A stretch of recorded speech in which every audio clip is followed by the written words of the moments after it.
Tired of paying monthly maintenance fees on your Chase checking account?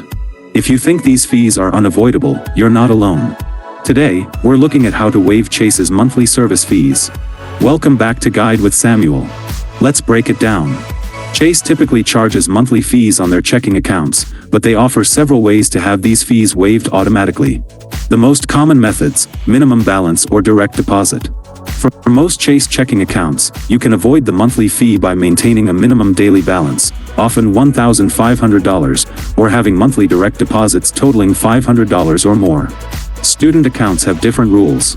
If you have a Chase College checking account, there's no monthly fee while you're in school for up to 5 years. After that, the standard fee waiver options apply. And that leads to my crucial pro tip: set up a small recurring direct deposit to qualify. Even if your main paycheck goes elsewhere, you can set up a recurring transfer of $500 plus from another bank to count as a direct deposit. Many people use automated transfers from apps like PayPal or Venmo to meet this requirement easily. So, just like that, you can keep your money working for you instead of paying unnecessary fees. Understanding the fee waiver options goes a long way in smarter banking.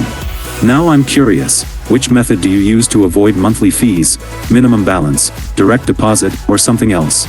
Let me know your thoughts down in the comments, and subscribe for more clear-cut guides like this one. Thanks for watching. I'm Samuel, and I'll see you in the next video.